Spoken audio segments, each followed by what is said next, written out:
वाराणसी का प्रसिद्ध Shri Gangaram memorial hospital. जी महोदय जी अपना शॉर्ट इंट्रोडक्शन दे दें। मेरा नाम किशोर खट्टर हुआ। मैं सावी बेकर महमूदगंज का प्रोप्राइटर ओनरशिप हूँ। मैंने अभी ये शॉप 31 जुलाई को खोली है, जिसमें मेरे यहाँ कन्फेक्शनरी के total items, cake, pastry, cold drink, chips, तमाम तरीके घरेलू वस्तुएं जो इस्तेमाल में आती हैं, तो सबका रिटेलर हूँ। और जी महोदय जी अपना शॉर्ट इंट्रोडक्शन दे दें। मेरा नाम किशोर खट्टर हुआ। मैं सावी बेकर महमूदगंज का प्रोप्राइटर ओनरशिप हूँ। मैंने अभी ये शॉप 31 जुलाई को खोली है, जिसमें मेरे यहाँ कन्फेक्शनरी के total items, cake, pastry, cold drink, chips, तमाम तरीके घरेलू वस्तुएं जो इस्तेमाल में आती हैं, तो सबका रिटेलर हूँ।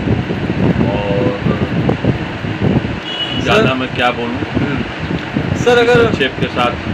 जी एब्सोल्युटली सर, अगर बात की जाए तो हम लोग वर्तमान में आपके पास आए हैं कि इस समय सर पेरेंट्स मिलावटी सामान और जंक फूड और सेहत के लिए जो चीज़ें ख़राब हैं उन चीज़ों का इस्तेमाल किसी प्रोडक्ट में जो लोग करते हैं उनके लिए सर एक शॉर्ट ऑफ क्वेश्चन है। देखिए महोदय, क्या होता है कि बेकरी आइटम में अगर आप ब्रांडेड कंपनियों का माल बेचते हो, वो महंगी ज़रूर होती हैं, लेकिन क्वालिटी के साथ कॉम्प्रोमाइज़ नहीं होता है उसमें। और लोकल जो बनारस से बनी हुई बेकरी प्रोडक्ट्स होते हैं, उसमें सस्ती ज़रूर होती हैं। कंज्यूमर को वही चीज़ चाहिए, लेकिन ब्रांडेड चीज़ों से वो दूर भागता है। इसीलिए बड़े बड़े शोरूम खाली रहते हैं, छोटी शॉप पे भीड़ रहती है। क्योंकि छोटी दुकानें प्रोडक्ट नहीं बेचती हैं, बड़ी दुकानें प्रोडक्ट बेचती हैं, इसके कस्टमर जाना ही नहीं चाहते उन लोग के यहाँ।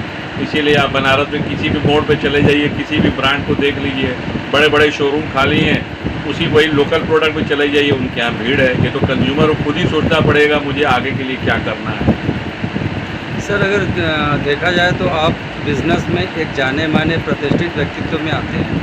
इस समय ऑनलाइन और ऑफलाइन के बीच सर एक द्वंद्व चल रहा है कि ऑनलाइन ज़्यादा कंफर्टेबल है कि ऑफलाइन, और दोनों व्यापारी एक दूसरे से क्या लगता है सर? ऑनलाइन व्यापार तो है बहुत ख़राब, लेकिन उपभोक्ताओं को उसमें अपने मनपसंद चीज़ें मिल जाती हैं। ऑफलाइन में वो सारी चीज़ें संभव नहीं है, इसीलिए ऑनलाइन वाला प्रोडक्ट ऑफलाइन पे भारी पड़ रहा है। सर अगर बिज़नेस की बात की जाए तो इस समय कुछ बनारस के व्यापारी जीएसटी वगैरह को लेकर के डिस्टर्बेंस है कि जीएसटी में कुछ इल रेगुलेशन है, क्या लगता है आपको सर? जीएसटी में तमाम तरीके के प्रावधान हैं सर जी, लेकिन इसको जो समझ पाएगा वही आगे इसको कंटिन्यू कर पाएगा, जो नहीं समझ पाएगा उसके लिए ये चीज़ जीरो है। तो अगर सर देखा जाए तो गवर्नमेंट के जो भी प्रोजेक्ट्स हैं, क्या लगता है कि वो व्यापार अनुकूल हैं? जो भी गवर्नमेंट की चीज़ें आ रही हैं वाराणसी के लिए अनुकूल सिर्फ 3 चीज़ें रह गई हैं। एक खाने वाला रेस्टोरेंट, रहने वाला होटल, और तीसरा ट्रैवल एजेंसी। चौथा यहाँ व्यापार कुछ भविष्य में बहुत फाइट करके ही चलेगा, क्योंकि जो कार्य मोदी जी यहाँ करके चले गए हैं, उस कार्य के अंतर्गत ये अब वाराणसी जो सिर्फ ट्रैवल्स ही हब बन के रह जाएगा आने वाले दिनों में।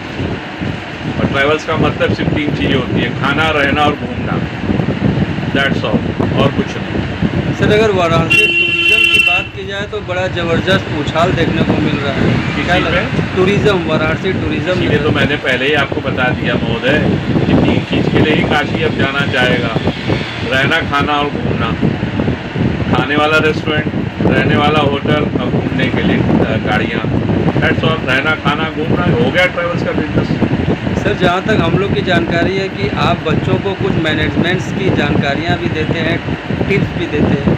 सर इस समय युवा जो हैं वो स्टार्टअप या गवर्नमेंट जॉब, इसको लेके कंफ्यूजन में है। सर आपके हिसाब से क्या लगता है, जॉब बढ़िया है कि स्टार्टअप कुछ अपना बढ़िया है? देखिए, युवाओं को तो पहले जॉब करना चाहिए।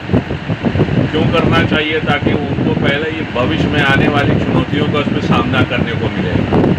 अगर वो डायरेक्ट व्यापार में आ जाते हैं तो वो अपने परिवार की पूंजी को डुबा देते हैं। इसीलिए उनको पहले जॉब करके ये देखना चाहिए कि मेरे लिए अच्छा क्या है, बुरा क्या है।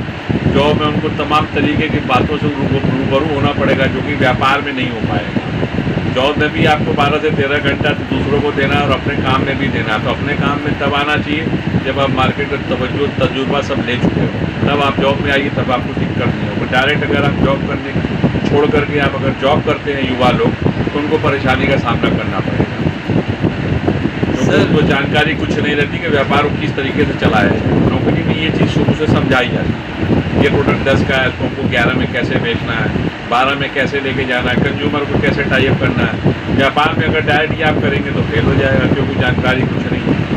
और पहली बात तो यही है कि भाई अगर कोई जनरल स्टोर का भी कोई काम करेगा तो उसको ये नहीं मालूम रहता है कि हम 10 की चीज़ खरीद रहे हैं तो हम उसको 9.5 की बेचें कि 11.5 की बेचें।